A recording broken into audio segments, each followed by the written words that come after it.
Hopefully, you had a phenomenal Thanksgiving and enjoyed a lot of time with your family. Had some great food, enjoyed some good football. Again, I'm Brad. That is Justin. Good to see you, bro. Good to And see you too, man. this is I Could Be Wrong Saturday for whatever edition it is. This is the Week 13 preview. So we'll go ahead and jump into it. Let's talk about the games that have already happened to kick things off, bro. It seems like the schedule makers they either knew what they were doing or didn't know what they were doing because they put most of the good, interesting, and impactful games on Thursday and Friday. A couple left for Sunday, but the majority of the big games were over the holiday and yesterday. So let's start there. I'll open it up to you. What are some of your takeaways? What are some of the things that you saw that you liked, maybe didn't like, and how you feeling after these four games that have already been played? Well, I picked them all wrong, so I don't feel great, but um, nonetheless, I mean the schedule makers, like you said, they did an awesome job. There's two division games, and then two of what I believe you dubbed and a lot of other people dubbed have the world team versus America's team and the Chiefs and Cowboys. And Yeah, two out of those three games turned out to be phenomenal. And in the one game, the Bengals Ravens, that wasn't really close. Um, it just had some firepower. It had some really good plays that made you go, wow, like, man, I can't believe yeah, that. I mean, just Lamar throwing an interception, fumbling the ball into the guy's hands, which turns out to be an interception because it never hit the ground. But it was just some really neat plays to see in the game on the defensive side of the ball from the Bengals, who aren't known for their defense. yep, Um, and the Bengals still find themselves with a chance to win that division. I mean, they're only two games behind with what, five left now. So, yeah. um, I'm I was excited to see it. I love the parody. We've been talking about it all year. This was another example. The Lions, they're showcasing that your prediction's probably going to come true. And the Cowboys, man, as much as we hate to say it, they are looking pretty good right now on offense and defense. Yeah, I think you took a lot of the things that I was going to mention. I'll start with the first game. I think that Detroit, they're in trouble. Dan Campbell, he said, "Hey, we've dug ourselves a little bit of a hole." I'm going to say it's a little bit more than a little bit of a hole, especially the way Chicago looked yesterday. Had Chicago lost to Philly yesterday, I'd be like, okay, Detroit, not in as big a hole as you could be, but with Chicago winning yesterday and seemingly putting a lock. If they win one of these games against Green Bay, because they have two left, I think their next game is against Green Bay. If they win one of those, I think it's a lock. Chicago's going to win that division. But we'll get to them Yeah. in a minute. But yeah, I think Detroit in trouble. Dan Campbell, I put it in our little group chat. Adapt or die. That's a line from Any Given Sunday from Al Pacino. Adapt or die. Okay. And Dan Campbell, I get it. The aggressiveness is what's made Detroit Detroit since he's been the head coach. That's what makes him the coach that he is, and that's what makes his team believe in him. But there are certain times where, although all of your numbers and everything tells you, hey, we should go for it. You gotta have a feel for the game and say, look, I'm gonna take these 3 points that I can get, lean on my defense, and hopefully we can get a stop. And just lately he hasn't done that. I mean, he hasn't done that really any time that he's been a coach. And lately, what I mean is it's bitten him in the ass a little bit. I believe they're Right. 0 for 7 on fourth downs in their last three games. So usually something they're very successful at that is big for them has been their Achilles heel lately. On the flip side, we saw Green Bay take advantage and score on a couple of fourth down plays. And really that was a big difference in the game, along with Micah Parsons doing his thing. So out of that game, I took away that Jordan Love, as much as I can't stand to say it, Jordan Love is quietly putting together an MVP type season. He's only got three interceptions on the year. I know a lot of times people think about him, they think about turnovers and poor mental mistakes. But the thing is, even though he's made some bad decisions, a lot of them haven't turned into turnovers. He's kind of lucked out in that area. That's helped him out. And I've enjoyed this Micah Parsons, and I don't think he's going to catch Myles Garrett, but the Micah Parsons and Myles Garrett race to try and break the sack record, that's been a lot of fun. Micah Parsons has made a huge impact on Green Bay's defense. So um, I think KC and Philly are also in trouble. You mentioned it. Uh, that Cowboys game was fun to watch. And as much as, again, can't stand to say it, I mentioned it Wednesday. The Cowboys are riding emotion right now, right? They had a tragedy on their team that kind of galvanized their team. They won that first game after that happened. Then they looked like they were dead in the water against Philly and had that crazy comeback. And that just built even more momentum. And you could just see it. Whether they catch Philly or not, because Philly looks like they could fall apart, is still it remains to be seen. But I think it's possible. And then uh, Cincinnati, I'm going to call it. I'm going to say it right now. They're going to win the North because nobody wants to win that division. The Steelers look like we're going to run away with it, and then Ravens fought all the way back, went on that win streak after their bye, got back in first place, and the Bengals came out and against the worst defense in the entire NFL, the Baltimore Ravens, who had the number one offense in the league last year. I know they've fallen off this year. They had the number one offense in the league last year. They look like they didn't belong on the same field with the Bengals defense for most of the game, which is surprising. Yeah.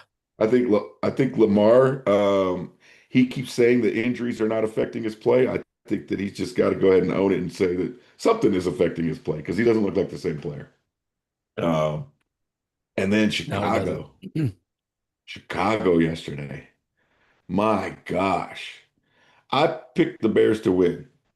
I did not think that the Bears were going to run the ball down Philadelphia's throat the way they did. I think we all knew about Swift and how good he is and the impact he can make. But Monangai, ooh, I mean, he was gashing them and running dudes over. Yeah, Philly, their offense too. You got to do something to help your defense out. I think that's part of the reason they started getting gashed so bad is the defense was on the field so much because the offense wasn't doing anything for them. So those are Exactly. my takeaways. I think there's some teams that we didn't expect to be in trouble at this point in the season that are in big trouble, and there's some surprise teams. You know, Chicago. I don't think anybody expected them to be 9-3 at this point, and in second place in the NFC. I don't No, think especially not after anybody. starting the year 0-2. 0-2. And that second game against Detroit, they got annihilated. They look like, oh, same old Bears.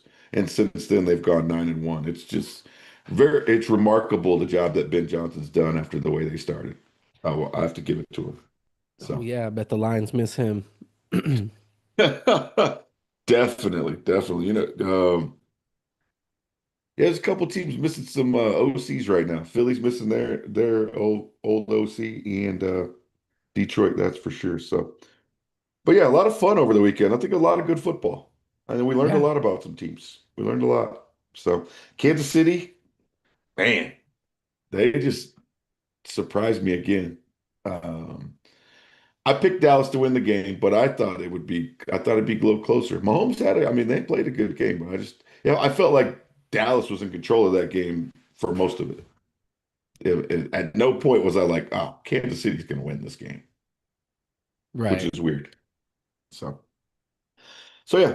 All right. Let's talk about before we jump into our previews of the games. I did put it in the group text this week, so don't tell me I didn't.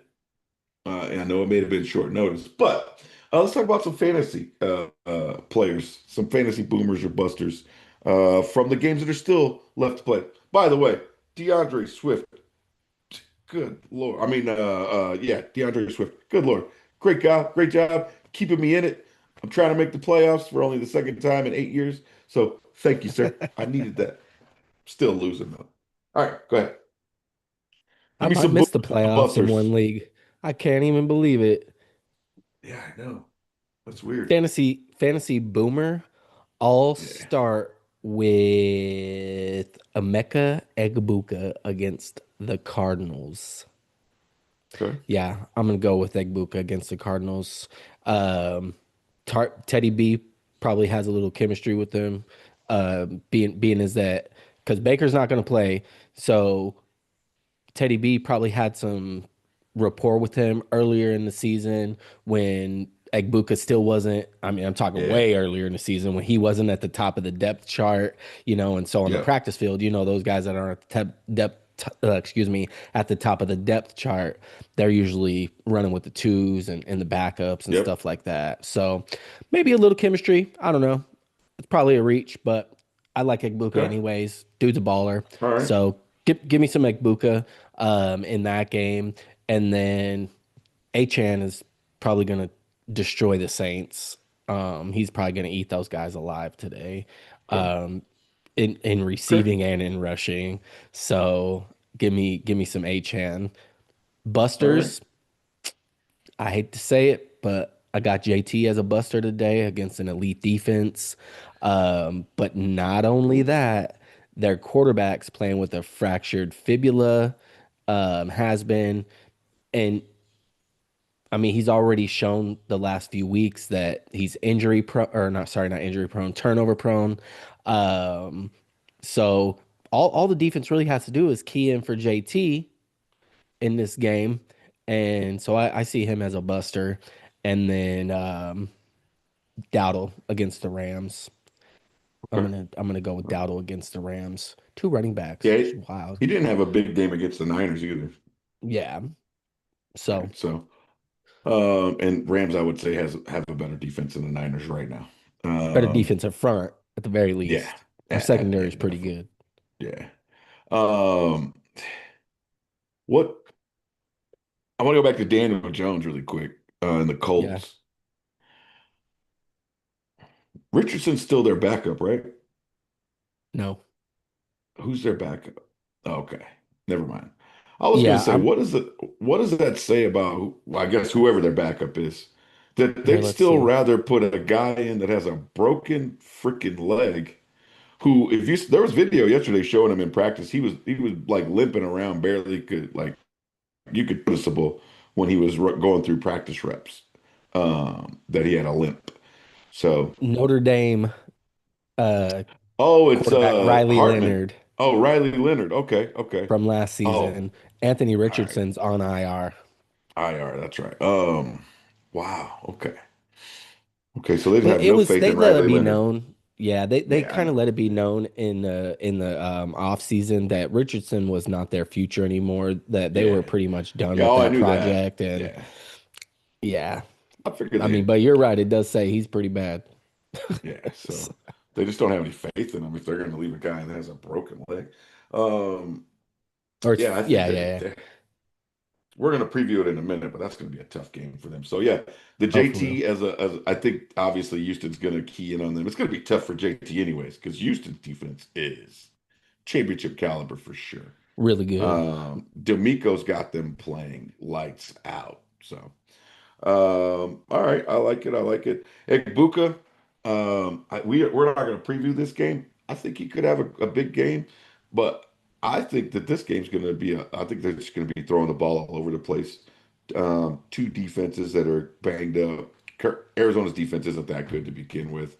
Right. So I'm actually going to pick the Cardinals to win that game Oh, because I think I'm going to trust Brissett. And with Baker being out, I just feel like there's going to be some chemistry. I think there might be some chemistry with Egbuka, but with the rest of the starters, there might be some lack of chemistry that'll right. impact Tampa Bay. So I'm going to go with the Cardinals on that one. But I expect a lot of fantasy points both ways in that game. Both teams put up a lot of fantasy points, except for their defenses. They're not going to put up very many fantasy points, I don't think. Trey So, McBride probably gets some. oh yeah, yeah, and I got him on my team, so I need him to get like three tutties. I need him to have a Jameer Gibbs type day, if that's possible. So, all right, let's preview some games specifically. Let's jump into that Houston and Indianapolis game. Obviously, this is a big game, not just in the AFC South, but in the AFC in general in the playoff picture. Houston's right on the outside looking in. Indianapolis trying to hold on to that top spot in the AFC South and not lose a home game or slide out of the playoffs altogether. So we kind of started to preview it, but again, I'll open it up to you. What are some of the things you expect to see in this game, and who do you expect to win? Well, Stroud's coming back. So what I want to see is how efficient he is, if he can, just manage the offense similarly to Davis Mills, because that's all Davis Mills did. He just went out and managed the offense, made some plays when he needed to, and just let the defense do their thing. And if they can do that, then they've got a great chance at winning Yeah, this game. Um, I, I think Danny Dimes is going to wind up just getting destroyed in this game because the Houston defensive line is no joke. Um, and they're going to get after him. Knowing that he's immobile, he's injured, I'm I'm willing to bet that Will Anderson and crew yeah, are going to get after him and put a lot of pressure on him. And it's going to be a long day for Danny Dimes. I'm expecting a handful of turnovers from Danny yeah. Dimes. Literally a handful. You might see a couple of like three picks and two fumbles in this game Very from possible. Daniel Jones, unless they just say, you know what, we're fed up, sit him and put in someone else. Yeah, right. Um, yeah, this is like the matchup you hope for at this time of year. You got Yeah, high powered. Unfortunately, you got Jones banged up a little bit, but you got the high powered Colts offense going against the number one defense, right? So let's find out who's the best. I agree with you. I think that Houston's defense is going to be after Daniel Jones all day long. Like, why wouldn't you be? If you know that a guy's banged up, why aren't you going to force him to try and run and move off his spot and have to use his legs when he's got a broken leg? That just makes sense to me. So yeah, I see Houston winning this game. I think CJ Stroud, like you said, as long as he kind of just is the what do they call it? The game manager that don't game lose the game manager. quarterback, Yeah, right? We all know what he can do and what his ceiling is, but he doesn't need to do that with this defense. He just needs to make a exactly. play here and there, be smart with the ball, and I think Houston comes out on top. And the Colts become another one of those teams in that group with Philly, Detroit, Kansas City, Baltimore. That is like, hey, you're in trouble. Like things aren't looking as rosy as they were a month ago. So, You better get it right. um, Well, with Baltimore, it yeah, hasn't really been looking great yeah, at true, all. I true. mean, it's been With very up and Baltimore, down for those guys. yeah, yeah. Actually, as a matter of fact, it looked great up until about a week ago, a few days ago. So, for a month or so. So yeah, I think both of us on with Houston. I like it. I'm gonna go with a low scoring game in this one. Although Indy's offense is high powered, I'm gonna go with a low. Let's go with 20 to. I'm gonna go 2016 Houston. I think they get a defensive touchdown off of one of those turnovers, pick I'm six going or to a go scoop and score. 23-17 Houston. Okay, all right, I Low like it. scoring as well. I see it. Yeah, yeah. All right, cool. Let's jump over to another game in the AFC that has big implications. Both of these teams need this game, and that's Buffalo and Pittsburgh. Yeah. Pittsburgh obviously is trying to get back into the lead in the AFC North and hold off Baltimore and Cincinnati. Aaron Rodgers is, I guess, he's set to play. Tomlin said all systems go for Aaron Rodgers this week. And then Buffalo, obviously, they need to they need to win some games to stay in the playoffs and not slip out. Um, they're so up and down this year as well, like you mentioned with a couple other teams that we've talked about already. So again, same thing. What do you expect in this one? Who do you think might be the difference maker, and who do you think comes out with the W? I think the Bills are going to unleash Josh Allen in this game. I think they've really not utilized his strengths to the best of his ability these last couple of weeks. They've been Yeah, toggling between wins and yeah, losses. Um, so I think we see one of the better versions of Josh Allen this week. Um, I think Rodgers is playing. I'd have to, yeah, yeah. That's so what I was saying. Tomlin says Uh, he's all systems go. oh yeah. So I didn't catch that, but um I don't think that he's going to make much of a difference, to be frank with you. I mean, just like with Daniel Jones, these defenses when they know quarterback's injured, they just like to tee off and they're going to put Yeah, pressure on him. And Aaron Rodgers against the blitz this year and against pressure has not been great at all. I mean, he's already not mobile in general, and he's yeah, just older now, so older in football terms. yeah, Um, so that's what I expect. I expect the Bills to try and get after him. I do think the Bills are going to win the game on the heels of a big game from Josh Allen in the air and on the ground. yeah, I'd like to see James Cook get involved again this week. Get one of those nice big yeah, explosive games where he has a couple of explosive plays. The Steelers, they just got to they have to get their receivers rolling. They brought in DK, and I don't know, it just hasn't really panned out the way think a lot of people would have expected for him and Rodgers. Maybe it's just the way they're calling the offense. The Steelers have always been a run first team, but to me, it's like you have to utilize your best players as much as possible. And I don't think the Steelers really do a good job of doing that. You know, it's like, why you go yep, get DK, and he's got 42 receptions on the year. He's your wide receiver number one. yeah, He's got 42 receptions on the year. And I know he's no JSN. Let me actually never mind JSN. Let me go to a tight end. Trey McBride, for example, has 80 receptions on the year. Like, in my opinion, you can't have a wide receiver one with less that big of a differential between another team's tight end one. I don't care yeah, how big of a part of the offense that Trey McBride is in Arizona. Like, that to me is just crazy. I don't yeah, know. Call me yeah. crazy. So you reminded me of a stat. So that's what I was jotting down here. You can look it up and verify. I think you have the stats up there. George Pickens has more receiving yards than Pittsburgh's entire wide receiver room.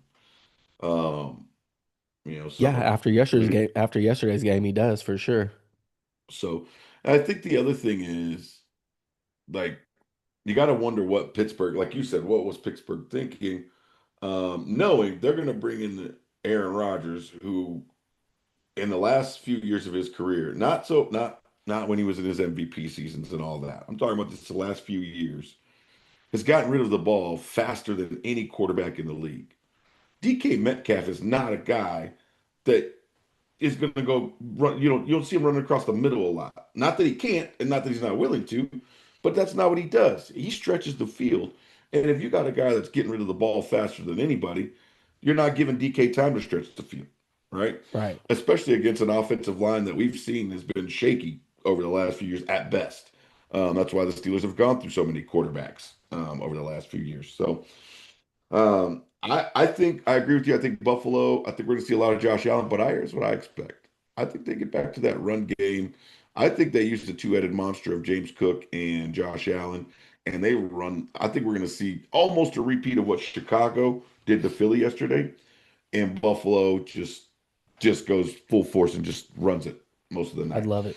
Uh, um, I could be wrong, but I think that's what they're going to lean on. They're averaging just under 150 yards a game rushing.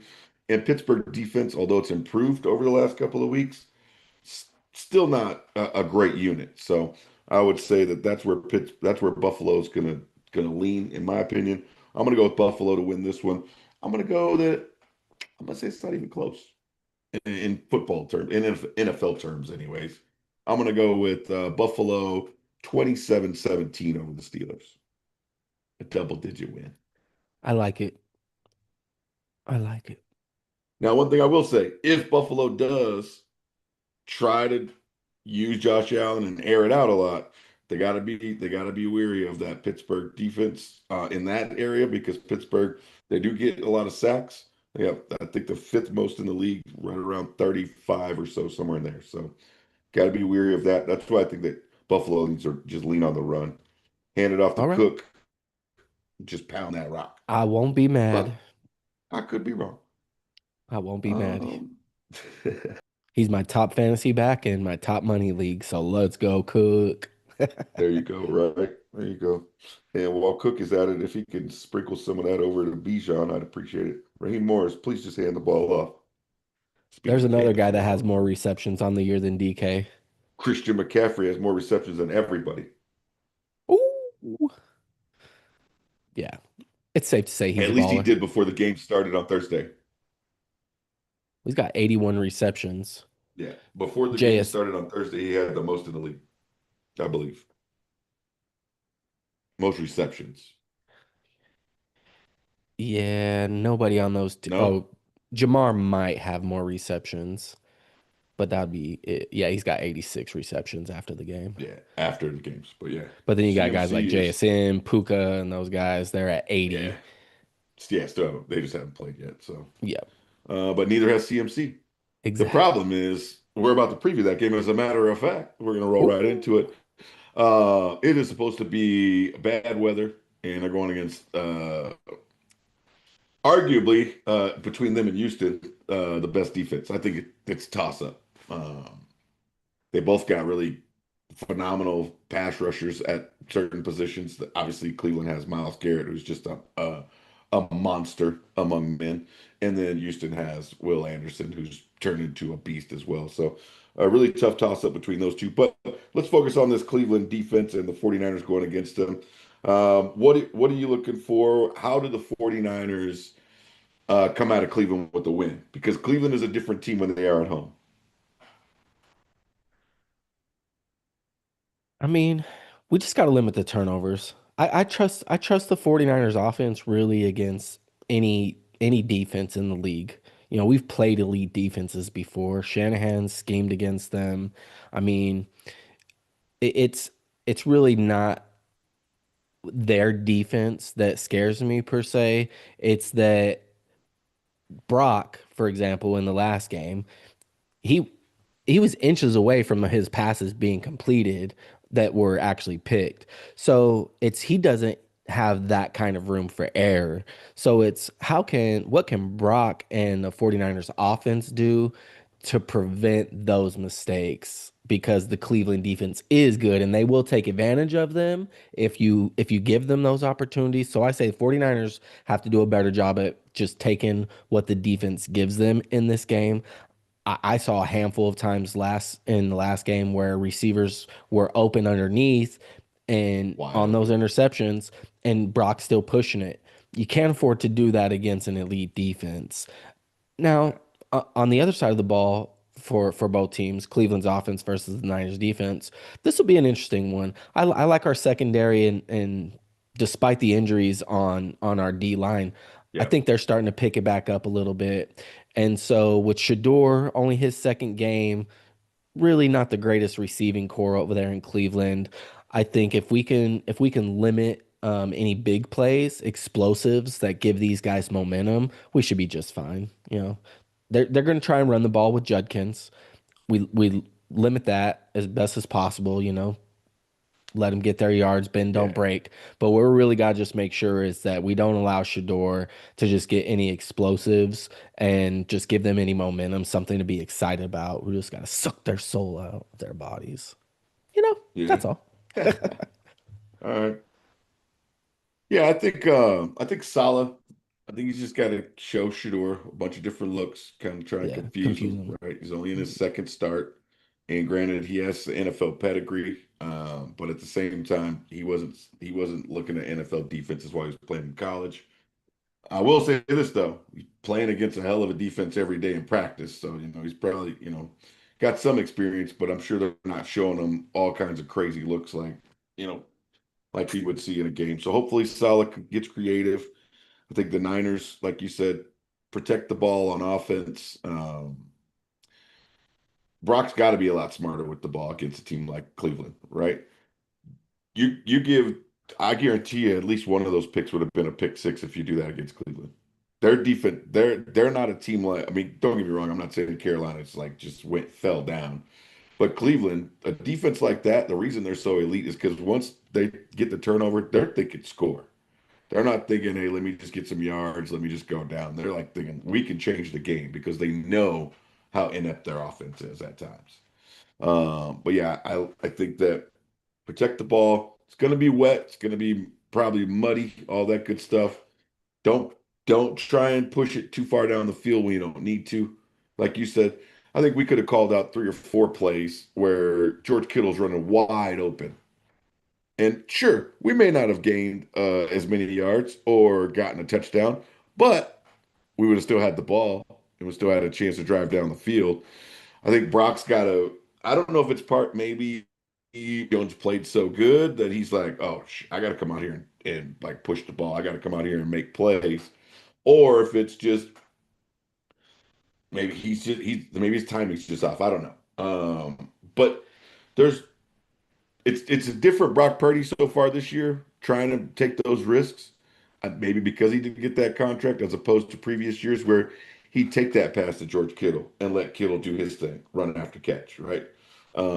He'd take a little dump off to Debo and let Debo break it for 15, 20 yards. So I think he's got to see the field better.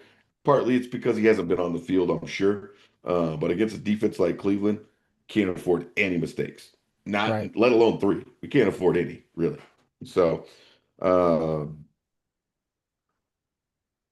I think that we got to be prepared for Judkins, of course, right? That's what they're probably going to lean on the most. But yeah, Yep. give Shador some different looks, confuse him, maybe create a turnover or two on our own, and turn those into points, maybe in a short field. I'm going to take the Niners. It's going to be a close game. I think 13 points might win this game, to be honest with you, because of the weather. But I'm going to take the Niners in a very close game. I'm going to go 16-13 49ers, Okay. which is Yeah. not what I want to see. I want to see them score a bunch of points, but the conditions and the defense It's that time of don't year. yeah, it don't lead me to think, hey, we're going to score a ton of points. So your team's going to score a ton of points. But yeah, I got Niners. I got the Niners. Oh, No score Miles prediction. Garrett. Miles Garrett, I know Leave you're our not guy paying alone. attention, but if you could, like if you get in there to sack Brock, if you could just gently pick him up and place him down on the ground without any violent force, that would be great. We'll take the sack. We're down. Just, hey, he's down. But you don't have to hurt him, please. That's all I'm saying. Please don't. Please don't. Okay. I'm rooting for you to break the sack record, by the way. I really am. Just not against us. Just not against us. Miles Garrett is a freaking monster, dude. I'm telling Dude's a you. boss. Yeah, he's a Um, beast. if there was any way that we could have gotten him on our team when he requested a trade, man, I would have been all for it. You can open up the cabinet and pretty much pick whatever you want for the most part, other than Fred Warner, in my opinion. So, all right. So, that's it. We agreed on all 3 games. That means somebody's toast, and hopefully it's not the Niners. Uh, all right, I got Hopefully. one last segment for you before we get out of here, and that is I could be wrong, but I'll bet. And we're each Yeah. going to give you a bet that we could be wrong, but we don't think we're going to be. So I'm going to start. All right. So we got Seattle. They are playing. Gosh dang it. I had it right here in my head. Let me pull it back up. Seattle's playing the Vikings. Okay. JJ McCarthy's out. Starting an undrafted rookie, Max Brosmer. Um, everything says Sam Darnold's going to go in there against his old team and he's going to light them up. 4 tutties, passing the ball all over the place. JSN's leading the league in receiving yards. It's crazy what they're going to do. Not so fast, my friend. Now, I'm not going to pick Minnesota to win the game. I'm not that dumb. What I am going to do is I'm going to say that Seattle goes in there and they hand the ball off and they beat the doo doo out of the Vikings up front. And Kenneth Walker III scores not one, but 2 tutties against Minnesota. Okay. That is a plus 800 bet on ESPN bet, by the way. So if you're looking to cash in, that's the one right there. KW3 for two tutties. All right. What I All got? right. Yeah, so I don't bet that aggressively. So I'm going with a simpler bet here. And Okay. I could be wrong. I mentioned the guy earlier, Devin Achan, and I'm going to take the over on his receptions, currently at 5.5, plus 115. So you're still in plus money. I mean, not Okay. super conservative. All right. But I like it. yeah, I mean, give me some Achan over 5.5. I mean, he's their second best receiver, might be their best. I mean, you know, Yeah. Waddle's a baller, but Yeah, Achan's balling too. So yeah, definitely. take that over at 5.5. That's what I'm gonna Okay. do. All right. All right. Well, I think that's a good one as well. All right. So if you want to be safe, listen, here's what you do. Here's what you do. You go put your money on Kenneth Walker the third to get the two tutties. But you also put your money on HN to get the six receptions. That way, if KW3 doesn't get the two tutties, you still got your money back because you hit the other one. That's what you do. It Okay. could work. And then on top of that, you parlay them both together. And when you hit both of them, you can come back here and say, man, you guys were right, which is very rare. Hey, I will say this Definitely though. not me. Thursday, I called it. I picked all three dogs and I hit that bad boy. It was a 24-1 and I hit it. So, That was good. you know, That was a good the win. dogs, by the way, dogs are 4-0 to start the week, which is a shock. 4-0 underdog, straight up, not just against the spread, but straight up on the money line. Underdogs are 4-0 this week. And Mm. then that kind of rolled into a little bit, not a lot, because college football is different, but it rolled into last night when Texas upset Texas A&M. Another dog won straight up to kind of throw a monkey wrench in Texas A&M's college football playoff plans. They're going to be lower in the bracket than they thought they would be. So that's a bummer for them. So yeah. Now, I'll tell you one dog that is not going to win today. Okay. And this is guaranteed. All right. All right. 99.99%. There's always a chance of something crazy happening. The Stanford Cardinal,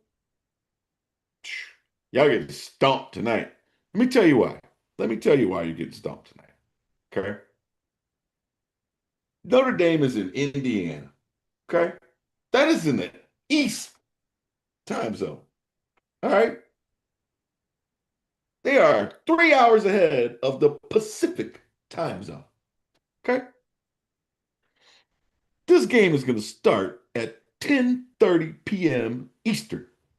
It's crazy. These, yo, I'm Marcus. If I was Marcus Freeman, man, I'd be hyping them up all week. Look, they got us out here past our bedtime. We're gonna go out here and kick these fools' ass. Like 10:30 at night, man. I'm too old to stay up till midnight watching a football game, bro. These guys are going to be playing past midnight.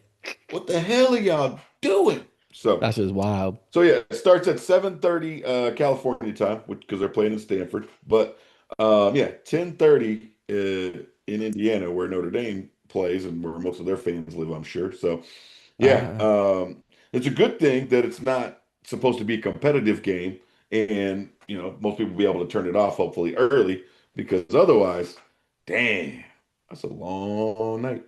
That's all I'm saying. for real. So Stanford, don't take this ass whooping personal. It's all about the schedule makers, man. They screwed up. They shouldn't have put us on so late. So don't take this ass whooping personal.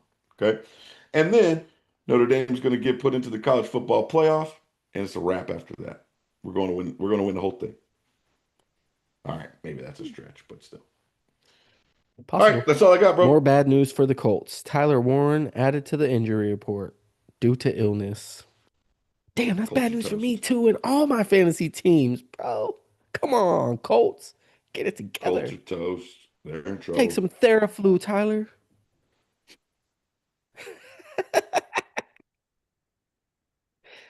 Take some Oh Theraflu. Hit those damn. smelling salts, boy. Yeah, hit the smelling salts. Damn. Too Well, funny. Get I well, feel a guy. lot better about that Houston pick now. Yeah, get well. Um, dang, not good. All right. Well, other than that, I don't have anything else, bro. I know we went longer than normal, but I think it was good. We had some good conversation, and Yep. I'll let you get back to your weekend now. Shopping time. Ooh, yeah, I gotta go So, do a little bit more probably as well. So, yep.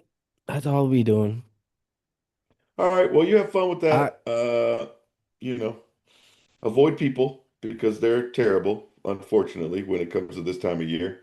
And it's supposed to be all about giving and all that good stuff, but all people want to do is just be assholes. So avoid them if you can. Stay in your doing little my bubble. best. I like it. I like it. I like it. Um, PSA really quick. I put this on my Facebook page before, but I'm going to do it again simply because there are more people out on the road now. If you are out on the road and you are driving and you are, you know, operating a vehicle that's big enough to crush a person or injure them, put your motherfucking phone down and pay attention to the road. That's all I can say. Please. All right. With that, I'm going to go ahead and get us out of here, bro. Don't forget that division is a math problem. It should never be a people problem. And please be kind. It is free, even if you are talking to Cowboys fans. And we will see you next time on I Could Be Wrong. Peace.